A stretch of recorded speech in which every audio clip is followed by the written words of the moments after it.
Site से हम लोग को वल्नरेबिलिटीज को फाइंड करना है, तो सबसे पहले हम लोग क्या करेंगे, जो PHP website, test PHP website है, वहां पे आ जाएंगे। यहाँ पे आने के बाद जो ये जो वेबसाइट है वो वल्नरेबिलिटीज को फाइंड करने के लिए यूज किया जाता है। तो यहाँ पे जैसे ही आपको दिख रहा होगा, यहाँ पे सर्च चार्ट है।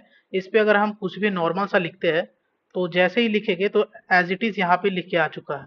ठीक है, जैसा हम लोग लिख रहे हैं। लेकिन अगर हम कुछ एक स्क्रिप्ट लिखेंगे, जो स्पेशल स्क्रिप्ट होता है, वहां पर लिखने के बाद आपको पता चलेगा कि ये जो वेबसाइट में है वल्नरेबिलिटीज है या नहीं है। तो चलिए उस स्क्रिप्ट को लिखते हैं यहाँ पे। तो देख सकते हैं यहाँ पे स्क्रिप्ट लिखा जा रहा है। तो इसको लिखने के बाद आप बहुत सारी चीजें कर सकते हो, तो वो अभी बताने वाले हैं। पर सबसे पहले स्क्रिप्ट लिखते हैं। तो यहाँ पे देख सकते हैं, यहाँ पे स्क्रिप्ट लिखा जा रहा है।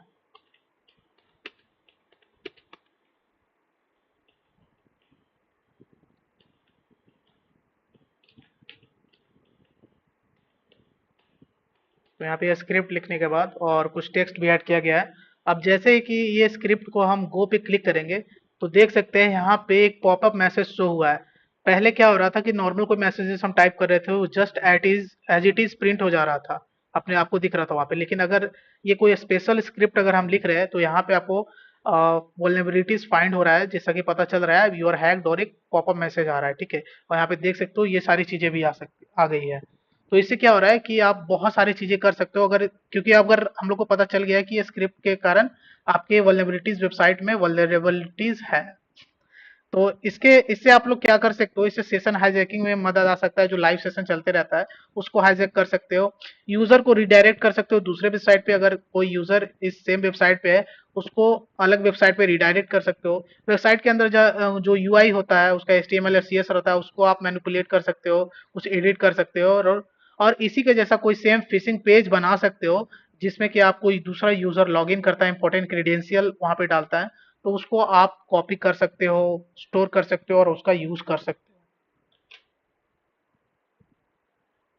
तो इसी स्क्रिप्ट को हम सेम बबसूट के भी मदद से कर सकते हैं। तो इसके लिए सबसे पहले जैसे ही हम लोग वेबसाइट नॉर्मल खोलते हैं, वैसे ही ये टेस्ट पीएचपी का वेबसाइट खोलेंगे।